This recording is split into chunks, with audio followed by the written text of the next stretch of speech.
Welcome to the Deep Dive. We sift through sources, notes, all sorts of things to really pull out the key insights. Right. And today, we are diving deep into a real classic, Agatha Christie's The Murder on the Links. A fantastic choice. We've got a great set of excerpts here from the novel. And the mission for you listening in is to help us untangle this web of secrets. It starts looking like one thing, but believe me, it gets complicated fast. Oh, absolutely. Expect twists, conflicting accounts, and of course, the master detective using those famous little gray cells. Indeed. Okay, so let's jump in. Our main source, the novel itself, kicks off with the narrator, Captain Hastings. He's in Paris doing some business early June, and he has this rather memorable encounter on the train. Memorable is one word for it. Hastings wasn't exactly impressed at first, was he? Not at all. This young woman apparently bursts out with, "Hell, I've lost my only sister." Quite the introduction. Yeah. Dramatic. Yeah, and Hastings thought she was, not his kind. But she gets his attention pretty quickly, calls herself Cinderella, says she's an American acrobat, quick-witted, but he notes she has these anxious eyes. The anxious eyes. A classic Christie detail.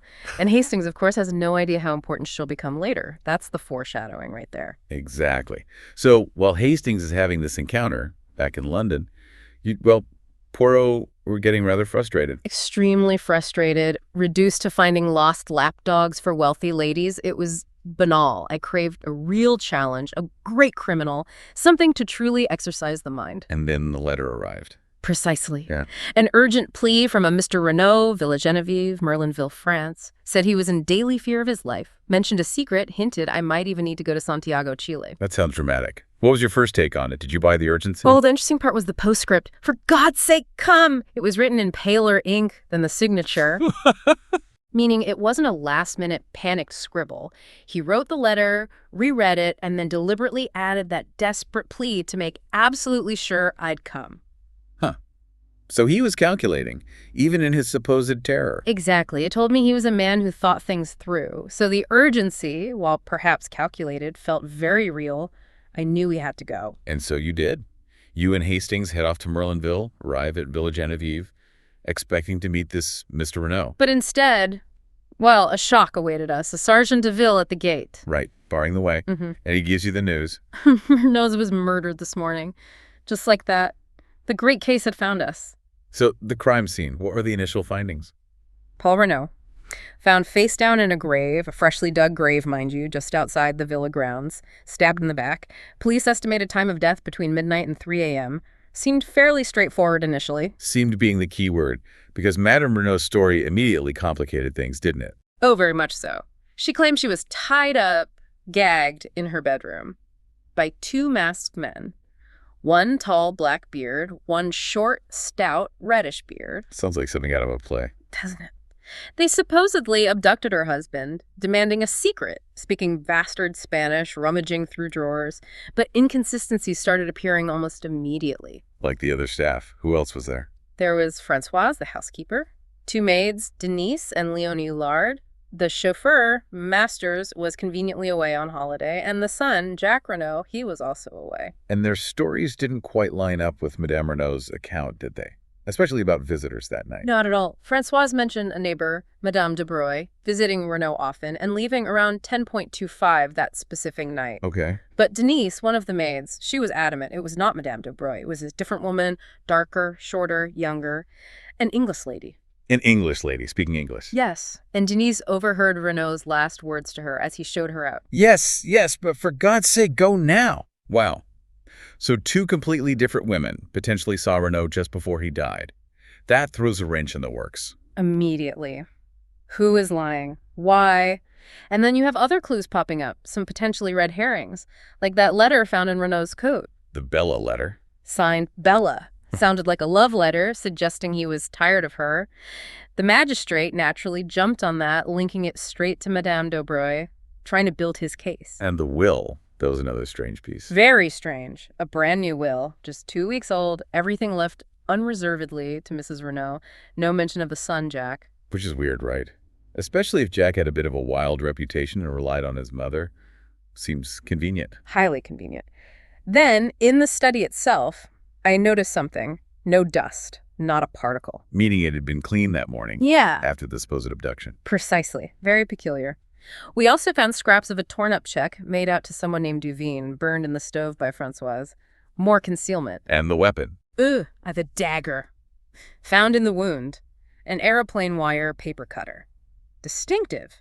And it was a gift from Jack Renault to his mother. So the son's gift to the mother used to kill the father. Ouch. It connects the family directly. And crucially, no fingerprints. None on the dagger, none on the gardener's gloves found nearby. Meaning either professionals or someone trying very hard to look like professional. Or someone very close indeed. And then there were those flower beds you mentioned earlier. Right. You said they were crucial. One bed trampled with footprints, the other near an open window, perfectly smooth. In Renault's overcoat, you measured it, noted it was very long. Why were these so important? Because they contradicted the official story. The smooth bed hinted at a different entry or exit point, one that left no trace. The trampled bed. Well, that suggested something else entirely. And the coat's length, a seemingly tiny detail, but it becomes vital later. These small things, Hastings, they're always the most important. Just as you were piecing these little things together, the official investigation ramps up. Enter M. Giraud. Giraud the Sûreté. My esteemed rival. Very modern, very dismissive of my old methods, very sure of himself. He seemed quite pleased with his initial findings, didn't he? Oh, extremely. He identified the spade and gloves as belonging to Renault or his gardener, declared the criminals left no traces, then proudly produced his key evidence. This was A South American cigarette butt in an unlit South American match near the body. Conclusion. Foreign assassins. Case closed, almost. slightly amused. Seemed a bit too neat, perhaps. Like maybe those clues were a little too convenient. One might suspect they were planted, yes. Giraud possessed an excess of certainty, which can be blinding. Meanwhile, the police dug into finances. And found something on Madame d'Aubry. Indeed. She'd deposited 200,000 francs, a substantial sum, over the previous 6 weeks. The police immediately assumed it was from Renault, proof of an affair. But the secretary, Mr. Stoner, he pushed back on that. Vehemently. Denied any affairs, insisted Renault adored his wife. Suggested maybe blackmail. He also mentioned Renault had been rattled lately, secretive about his past. More secrets. It always comes back to secrets. And then Jack Renault shows up. Unexpectedly, his trip to Santiago, Chile on his father's urgent business had been delayed. And he admitted something significant. Yes, a violent quarrel with his father right before leaving. About Martha d'Aubry, the neighbor's daughter. Jack apparently threatened him, saying he'd do as I pleased after his death, though he denied knowing anything about the Bella letter. So Jack had motive, opportunity, things aren't looking good for him, and then things got even weirder. While Jack was being questioned, the murder weapon vanished. The dagger from the shed. Oh, dear. And Hastings, I had to confess something then. You admitted you'd shown the body to your Cinderella friend earlier that morning. And left the shed unlocked in all the commotion. No. A terrible mistake. Which led directly to the next discovery. Another body. In the shed. A stranger. A stranger, yes. Described as swarthy. Stabbed with the same dagger that had just disappeared. The same dagger. Giraud determined he'd been dead much longer, well over 12 hours, and dragged into the shed after death. By 2 people, he claimed.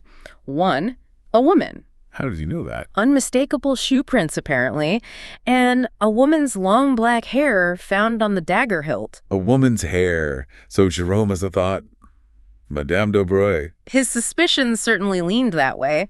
Adding to the confusion, the victim was identified as French, not South American, and the doctor noted foam on the lips. Nobody recognized him, a complete mystery man. Just as everything seems completely chaotic, you returned from a quick trip to Paris. And feeling quite radiant, as you noted. Because you'd found something. I had a faded newspaper clipping with a photograph. Oh. Madame d'Aubry, but under a different name. Jean Baroldi. Baroldi. Why does that name sound familiar? Because she was involved in a famous murder case 20 years earlier. Her husband was killed.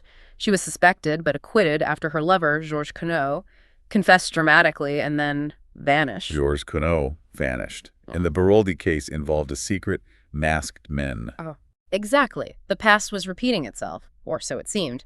This was the key to unlocking the whole affair. Okay, so when you revealed Madame d'Aubry was actually Jean Baroldi, involved in that old murder with Georges Queneau, I thought, aha, solved it. She must have killed Renault. The pattern fit. A logical assumption, my friend, but flawed. Think psychologically. What was her motive? She was already getting money, likely blackmailing him. Killing him stopped the income. And digging a grave hardly fits her profile. We needed to ask why, not just who. Right. So if it wasn't her, and the initial crime scene was staged, what was the real plan? This is where it gets really mind-bending. The true plan was audacious, born of desperation, hatched by Mr. Renault, who was, in reality, the long-vanished Georges Conneau and his wife. Conneau. So Renault was Georges Conneau, hiding all these years. Precisely. And Madame de Breuil, Jean Baroldi, had found him and was blackmailing him over his past. To escape her clutches permanently, Conneau decided to fake his own death. Fake his death. The altered will, leaving everything to his wife. Sending Masters, the chauffeur, away so he wouldn't be recognized. Sending Jack away. Even hiring me, Poirot, was part of it to investigate and legitimize the murder. Incredible. So the whole masked men story, the Spanish, that was all fabricated by Madame Renault. All part of the performance. The plan needed a body, of course. And then a stroke of terrible luck, or perhaps fate, intervened. What happened? Conneau had a quarrel in the garden with a local tramp, a known epileptic. During the argument, the poor man had a fit and died. The second body. The one found in the shed. That was him.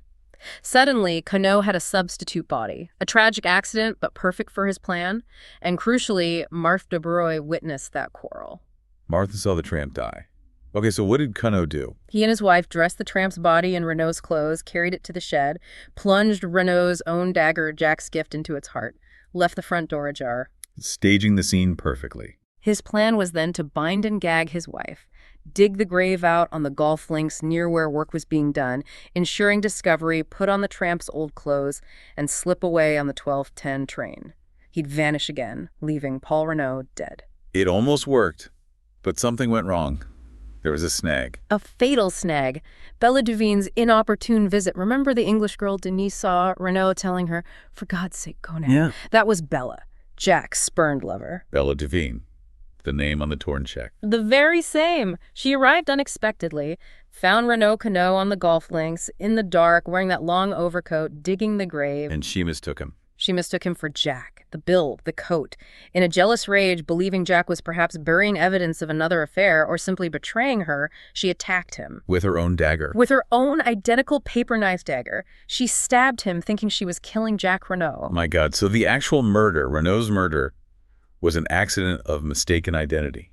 A crime of passion. Entirely. It happened before he could finish staging his fake death. That's why he was found in the grave he was digging for the tramp. Bella, horrified, took her dagger and fled. Unbelievable. The whole elaborate plan undone by a moment of jealous rage and bad light. And this leads us to Cinderella, your friend from the train. What about her? She wasn't just Cinderella, she was Dulcie Duvine, Bella's twin sister. Twins, of course. That explains why Hastings felt she looked familiar later. She took the dagger from the shed. She was protecting Bella. An incredible act of sisterly devotion. Wow. Okay, twin sisters. That explains a lot. What about the hair found on the dagger in the shed, the one that killed the tramp? Chirot's key clue against Madame de Breuil. Ah, yes, the woman's long black hair. It wasn't Madame de Breuil's. It wasn't even black anymore. It was Madame Renault's hair, which had been dark years ago but was now silvered. It must have caught on the hilt when they moved the tramp's body. A simple, misleading detail that sent Chirot completely off track. Brilliant misdirection, even if accidental. So, the final act. Mrs. Renault recovers, learns Jack is arrested. And she turns on him completely, calls him morally guilty for bringing Marthe de Breuil, the daughter of his father's enemy, into their lives, and for how he treated Bella, a fierce maternal condemnation. And then Marthe de Breuil makes her move. Yes. Her anxious eyes weren't just about her mother's past, but her own precarious position. She likely overheard Conneau's plan, saw Mrs. Renault as an obstacle, perhaps wanted Jack and the fortune for herself. She tried to silence Mrs. Renault, who knew the truth about her connection to Conneau. She even had a third dagger, possibly intending to frame Jack or Bella further. But Dulcie Cinderella, she saved the day. With her acrobatic skills, she intervened, stopped Martha's attack. In the struggle, Marthe fell, hit her head on the marble fender, and died. A chaotic end. And the tramp just confirmed it was an epileptic fit. Yes, the foam on the lips was the final confirmation, a natural death that became a crucial, tragic part of the plot. So the aftermath, what happened to everyone? Bella. Bella Duvine faced trial. But as we noted, French courts can be understanding of a crime passionnel, especially involving youth and beauty. She received a comparatively late sentence. And Madame Dobroi Jean Baroldi. Vanished. Slipped away again. Escaping justice for her blackmailing, at least. What about Jack? He was released, obviously. Yes, released but deeply shaken. He finally understood the depths of the deception and his own part in the tragedy. He decided to leave with his mother and Stoner for South America to start over. Realized his feelings for Marthe weren't real. A chance for a new beginning, hopefully. And Perot, well, I encouraged him to tell Bella everything. Her love and sacrifice deserved the truth. And Hastings. Mm. Well, I found my own connection Mm-hmm. with Dulcie. Her bravery or loyalty. That initial impression completely changed. Indeed. So, you see, this case, it wasn't neat. It wasn't well-ordered and regular, as I might prefer. It was messy. Accidents, passions, mistakes colliding with an elaborate plan. It really shows how complex things can be beneath the surface. So we followed the threads through this maze of lies, fake identities, hidden pasts. It's been quite the journey. From a fake death that went wrong, to a murder born of mistaken identity, to a final desperate attack foiled by twin sisterly love. The murder on the links really demonstrates how truth hides, doesn't it? Absolutely. Makes you wonder, doesn't it? What does this incredibly tangled story tell us about the secrets people carry? How much does the past truly shape the present, sometimes explosively? And maybe think about this. How easily can one person's carefully constructed world be completely shattered by the unpredictable force of someone else's emotions? Something to ponder.